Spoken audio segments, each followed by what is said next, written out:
पलवल के गांव करीमपुर में दहेज की मांग पूरी न होने पर एक विवाहिता की चाकुओं से गोदकर निर्मम हत्या करने का मामला सामने आया है।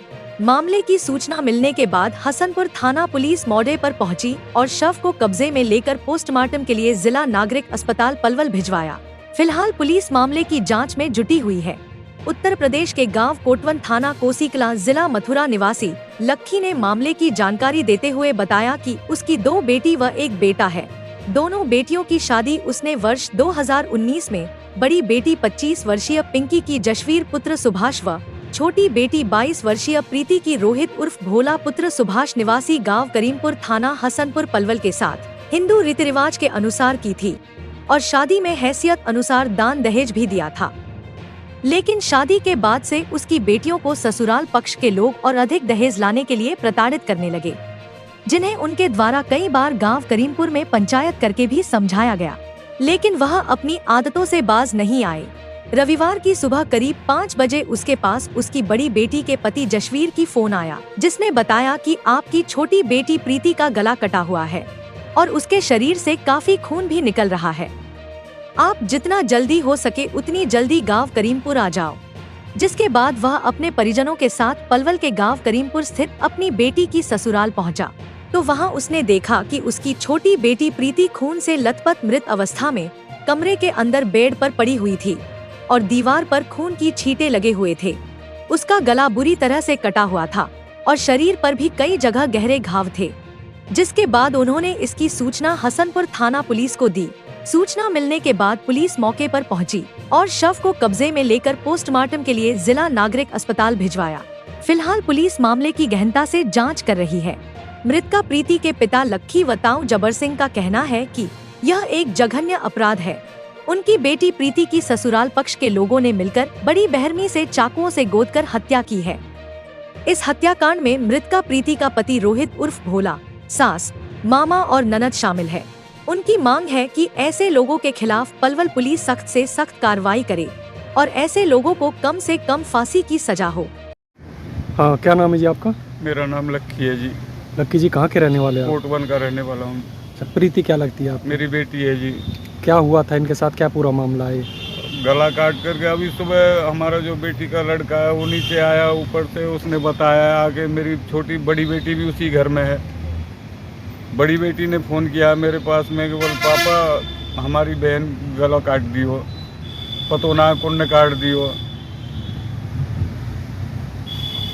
फिर आगे आपको कैसे पता लगा? अब जब बेटी ने बताई हम वहाँ से भग के आए, सब परिवार है हमारो। यहाँ आके देखो तो बेटी सबरी गुदी पर ये चक्कून थे, गले पे, छाती पे, बार उकरे पर है। कब सूचना मिली थी आपको? हमको सुबह सूचना मिली है ऐसी 5 बजे के लगभग, 5 साढ़े 5 बजे। फिर वहाँ जाके क्या देखा था आपने? हमने जाकर देखा कि लड़की बेड पे पड़ी हुई है और सबरी खूनम खान है रही है, सबरी में चक्कू लगे पड़े हैं, गले तो पूरे कटे पड़े हो। कौन है हत्या करने वाले? हत्या करने वाला वो लड़का तो है ही है, भोले, रोहित है उसका नाम।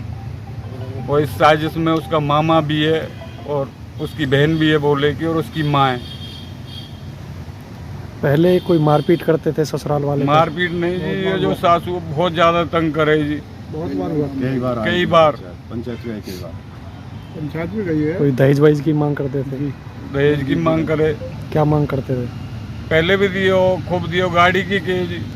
पैसा भी डाला है मोबाइल में। मैंने दुकान खुलवाई, बेटी ने कपड़ा की जाते बच्चा अपने वक्त के पास कर ले। 50,000 की दुकान खुलवाई है, भैंस दी है, 70,000 की भैंस खरीद के दी है। शिकायत दे दी है पुलिस को आपने? हाँ जी।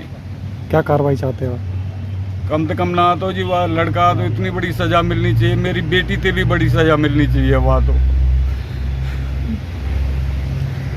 कितने लोग शामिल हैं इस हत्या में? 4 आदमी शामिल हैं जी। कौन कौन है? लड़के का मामा, लड़के की माँ और लड़के की बहन। चौथा?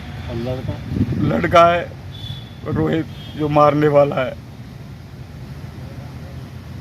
अच्छा, प्रीति के क्या लगते हैं आप? ताऊ लगते हैं प्रीति। क्या हुआ था इनके साथ, किस तरह का मामला है? भाई का फ़ोन आया कि ऐसे बात है, हम वहाँ करीमपुर में ऐसे हमारी बेटी की बेटी मार दी है।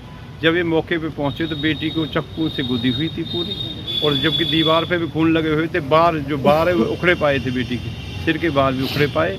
तो भाई ने कहा हम मौके पे पहुँचे, सब परिवार पूरा पहुँचा। पहुँचने के बाद में उसकी माँ लिप पाई है इसमें, और उसका जो खुद मारने वाला लड़का है, जो रोहित नाम का लड़का है, उन्होंने इतनी हत्या पर बिल्कुल फांसी की सजा लायक काम किया है जो उसने किया है। ऐसी हत्या हमने अपने जीवन में हमने ऐसी हत्या होती, बेटी की हत्या ऐसी नहीं देखी। फांसी भी लगा देते लोग, पर ऐसे नहीं लगाई जैसे हत्या इसने की है। बहुत जघन्य अपराध है। हम तो ये कि आप प्रशासन से, आपसे, सबसे एक ही मांग करते हैं कि हमारे बेटी को न्याय मिले, उसे फांसी की सजा हो। पहले भी कभी मारपीट करते थे? पहले हमारे भाई ने भैंस दी, उन्होंने मांग करी दहेज के रूप में, तो भैंस दी। फिर उन्होंने कहा कि अरे ये हम पे कम खाने के लिए कुछ नहीं है। फिर भाई ने 50,000, 60-70 हज़ार रुपये उसे दुकान खुलवाई, बेटी के दुकान खुलवाई। बार बार मांग करते रहते थे भाई से। और भाई हमारा किसान है, बहुत किसान थे, खेती पे पट्टे ले लेके बेचारा अपने पेट भर रहा। बेटी पढ़ाई लिखा के मतलब वहाँ शादी करी। शादी करने के बाद में आज तक कई बार पंचायत कोर्ट से गई है, समझाएं भाई ऐसा मत करो, हमारे बालक ने दुख मत दो, हम किसान हैं, किसान की बेटी बेटा ने ऐसे दुख न दीजिए। तो उन्होंने कभी नहीं मानी। जब ये अपराध कर कहते, और जबकि अब जब मौके पे मिली है तो बेटी के बाल भी उखड़े पाए। बहुत ऐसी हत्या हमने ना देखी कभी जैसे बेटी की देखी। आप पे मीडिया हो, आप देखो मौके पे चल के, बेटी अब यहीं है। इससे पहले भी कोई मांग वगैरह की हो, हत्या करने से पहले कोई? भाई बता रहे गाड़ी की मांग भी करी, वैसे मांग देते रहे भैया। तो बार नहीं हो गई, आधे पैसा तुम दे दो, आधे मैं मिला दूंगा गाड़ी। कौन लोग शामिल है सकते हैं इसमें? रोहित है वो लड़का, मैं, उसकी माँ है, और भाई बता रहे जो इसकी बहन और मामा। क्या मांग करते हैं आप? हम तो बड़ी कार्रवाई मांग करते हैं, फांसी की सजा चाहते हैं इनको। जो हमारी बेटी की जैसे हत्या हुई है उसकी फांसी की सजा हो, उन्हें दंड मिले ज़्यादा से ज़्यादा।